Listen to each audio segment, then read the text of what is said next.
What I have spoken does not come from myself. There are words that can be far more than vibrations of molecules in the air. They can be grace-filled, energized with potentiality from on high. On this day, the feast of Saint Antimo, one can think of the power of a word to make things happen. I heard it from more than one source that way back when Père André, who was the refounder of Saint Antimo, was in France, his monastery Mondet in Normandy was making a lot of big changes in a short time.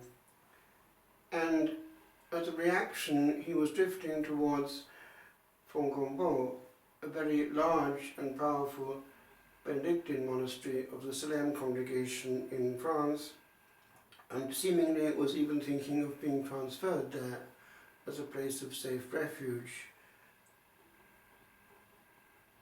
But what was his surprise when a word came?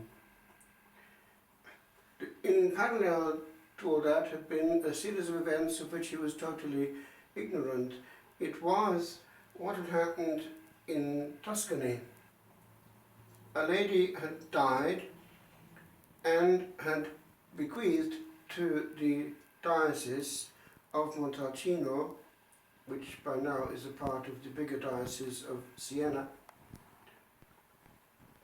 land around the old monastery of Saint Antimo, which had been closed in 1462, and had placed in that a kind of condition, or at least an express wish, that it should be in virtue of a future re-establishment of the monastic life in that old monastery. The curia of the diocese took it very seriously. The bishop at the time there was Monsignor Staccioni, who was an oblate of Mary Immaculate and was bishop because he had been made bishop on the missions, but then had returned to his native area and was there as Bishop of Montalcino before it was amalgamated with Siena. And he looked around in the Italian countryside for possible sources of vocations to repopulate the empty monastery. He also worked with the state, because it was state property by then, so as to make it possible for that to happen. There was a farmer in the old usable part of the monastery, and it took a while for him to be given another house, a nice one actually, close to the monastery with land. And the house had to be made suitable to be a monastic house again. When he approached the monks in the area, notably Monte Oliveto, which is close by, the mother house of the Olivetan Benedictines, he was told that they didn't really have enough vocations to spare to make another foundation so close. But he was told there are vocations in France, and he was told about the phenomenon of Fontgombault. There were 30 in the novitiate at the time, 30.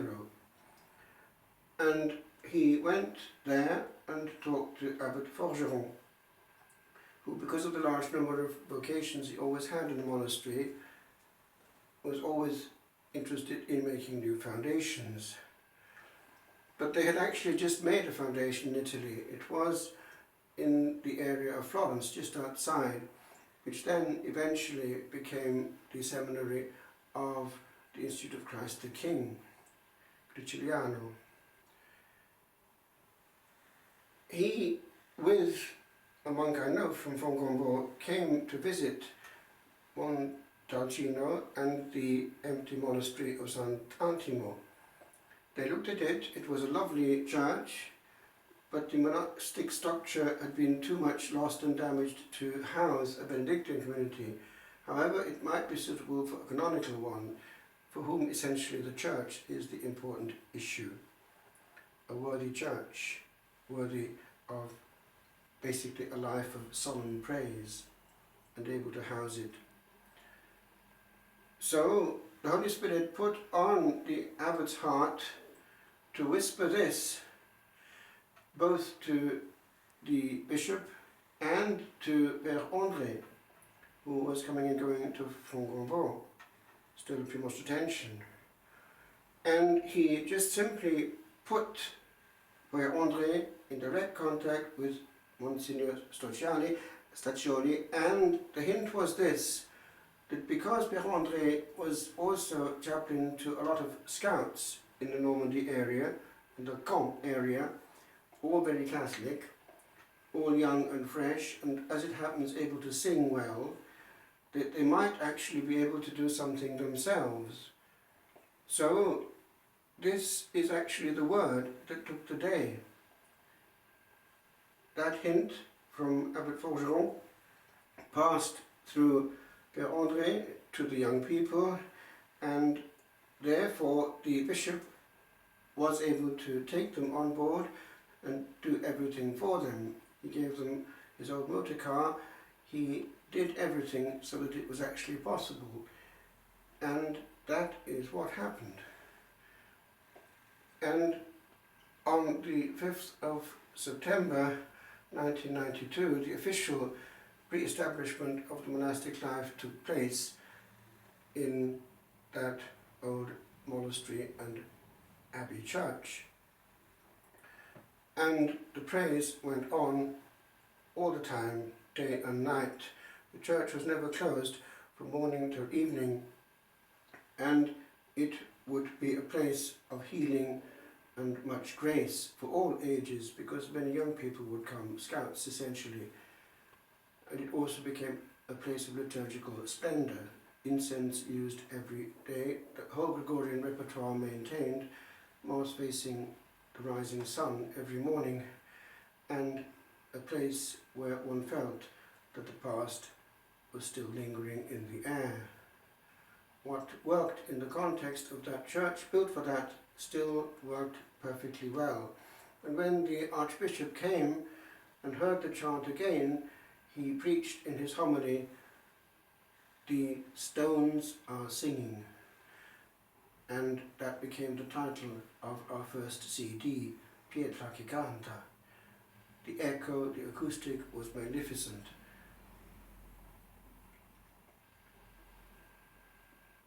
There are many hidden stories, however. I'll just tell one, indicating that the Lord did have a project. It was what happened quite a few years ago now, when the monastery was still empty. It was when they took the old medieval crucifix away to either be repaired or to be placed in a museum, but it wasn't coming back, and the Lord intervened. The ground started to move, earth tremors, quite alarming, in the exact area between the monastery and the museum where it was, and the people put pressure on the authorities to bring it back. I've seen the thing in written record. It was happening, and it died out, it died down, those tremors, only when it was brought back. And it is now behind the high altar, and that's in front of where we were celebrating, facing it every morning on a weekday as the sun rose.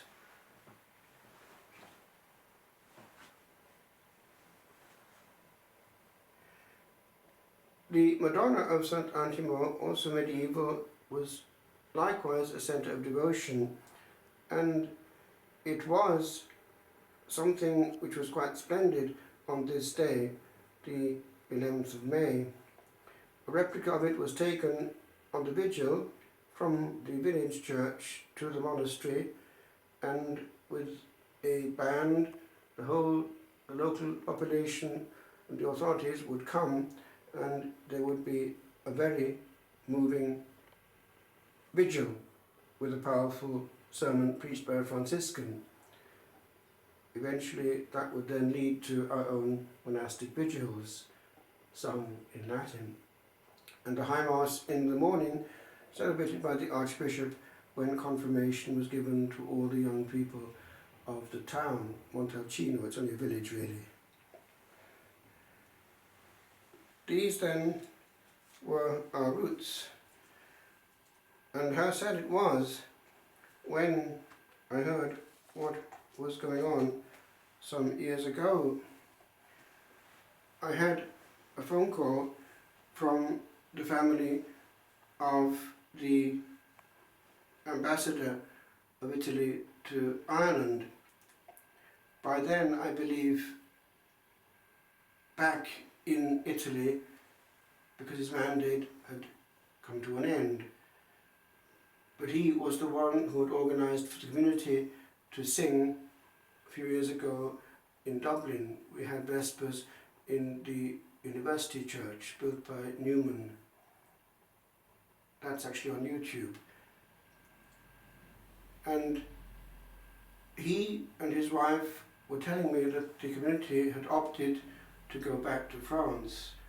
They had been offered a very large Premonstratensian monastery in the south of France, at Frigolet, and they were pleading with me to come back so as to try and keep the monastic life going in the beautiful restored monastery at Saint Antimo. Moreover, one of the young brethren, the youngest, actually came here, not wanting to go to France, and his strong hint was going in a similar vein. Père himself did not want to go to France, and he also wanted to stay. It was not unanimous. These big decisions have to be unanimous if they're going to work. So it's rather sad, because Sant'Antimo was closed and the foundation at Frigolet has not gone really very well. They're down to 3. This then is what can happen or unhappen. One sees the power of a word. It is sometimes difficult to discern. When a place of prayer opens or closes, there are many dynamics in the air.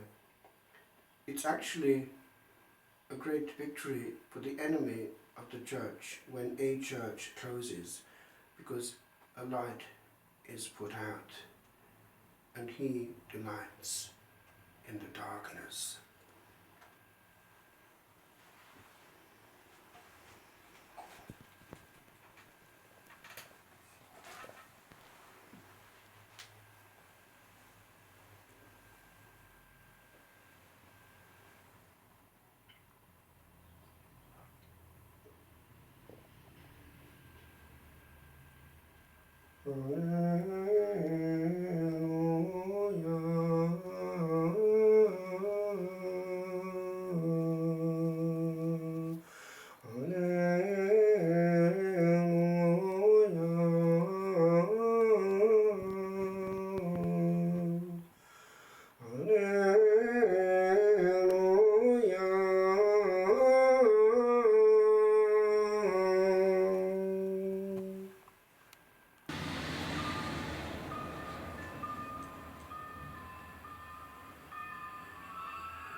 Silenced.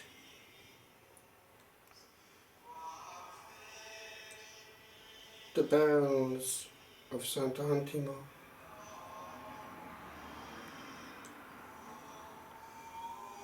There was a time when time had time to be, a time not made of timing, when the earth would turn upon an axis old and free, from pools too hard for moments, when the worth of little days was known, where matters high were not the all of all. for all came not from yonder, the unaltered blue of the ancient sky, that from the sealed cell hid sounds forgot.